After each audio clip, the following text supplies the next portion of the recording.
আসসালামু আলাইকুম বন্ধুরা, আপনাদেরকে স্বাগতম সৌদি আরবিয়ার এক খেজুর বাগানে। আসলে খেজুর বাগান বললে ভুল হবে, এটা আসলে ছোট্ট একটি রিসোর্ট যেখানে গুটি কয়েক মাত্র খেজুর গাছ লাগানো হয়েছে এবং সেগুলোতে অসাধারণ খেজুর ধরেছে। আপনারা দেখলে পুরো অবাক হয়ে যাবেন।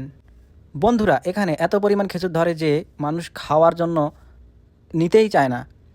কি বলবো, আজকে এই খেজুরগুলো তোমরা দেখছো, কয়েকদিন পরে তোমাদেরকে আরও একটা ভিডিও দিব, যেই ভিডিওতে তোমরা দেখবে এই খেজুরগুলোই আমরা এত যত্ন করার পরেও এগুলোকে আমরা কেটে কেটে ফেলে দিচ্ছি। সুতরাং তার জন্য তোমাদেরকে সাবস্ক্রাইব করতে হবে, ভিডিও দেখতে হবে, তাহলে পরবর্তী ভিডিওটা তুমি দেখতে পারবে যে খেজুরগুলো আমরা কীভাবে ফেলে দিচ্ছি। অথচ আমি নিজেও যখন গ্রামে ছিলাম, গ্রামে থাকতাম, তখন এই খেজুরগুলো মনে হয় যেন কত ভালোবাসতাম, কত খেতে ইচ্ছে করতো, যে এমন মনে হতো যে খেজুর বাগানে গেলে পুরো বাগান আমি খেয়ে ফেলবো, এরকম মনে হতো। আর এখন দেখো, এখানে খেজুরগুলো পেকে যাচ্ছে, পড়ে যাচ্ছে, তবু আমার খাবার ইচ্ছে করছে না। এই খেজুরগুলো যদি আমি বাংলাদেশে পাঠিয়ে দিতাম বিনামূল্যে, তাহলে অনেক উপকৃত হতো বাংলাদেশের মানুষজন।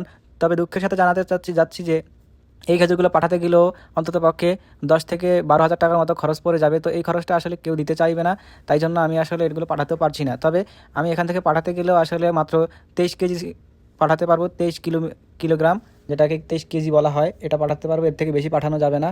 সো আমি এখন তোমরা দেখতে পাচ্ছ যে এই খেজুর গাছে উঠবো, উঠে আমি খেজুরগুলো পারবো এবং একটা দুটো হয়তো খাওয়ার চেষ্টা করবো। কেমন হয়েছে আসলে, কেবলমাত্র এগুলো লাল হয়েছে, এখনও পুরোপুরি মিষ্টি হয়নি।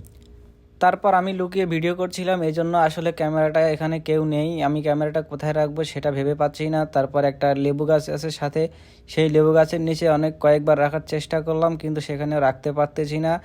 আসলে কি করব ভেবেও পাচ্ছি না কোথায় রাখবো, যাতে পুরোপুরি দেখা যায়, তোমাদেরকে আমি দেখাতে পারি যে আমি আসলে খেজুর গাছ থেকে নিজ হাতে খেজুরগুলো পেড়ে খাচ্ছি। তারপর আসলে জায়গা না পেয়ে আমি নিজেই হাতে মোবাইলটি রেখে গাছে ওঠা শুরু করলাম।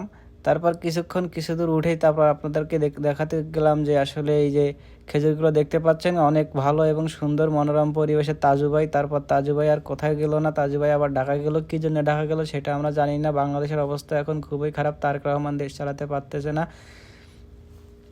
হুটহাট করে এমন খেজুর গাছগুলো পাকার পরে দেখলাম যে আসলে রামমূর্তি গাইবান্ধা হয়ে উঠছে, কিন্তু বাংলাদেশের জনগণের কোনো নিরাপত্তা নাই। কি করব, দেশ থেকে পালিয়ে গেল ওরা সবাই, এখন অনেক টাকা ঋণ বাংলাদেশের, কি করার আছে তাও সেটা বুঝে পাচ্ছি না। এমন অবস্থায় খেজুরগুলো কোথায় দেখাবো তোমাদেরকে, আমি আসলে পড়ে যাচ্ছিলাম এমন অবস্থা, তাই জন্য একবার হঠাৎ করে আমি লাফ দিয়ে নেমে গেলাম এবং কিছু সংখ্যক খেজুর আমি তোমাদের জন্য নিয়েছি দেখানোর জন্য। দেখেছো বন্ধুরা, খেজুরগুলো কী রকম লাল, একেবারে সালাউদ্দিনের মেয়ের মতো।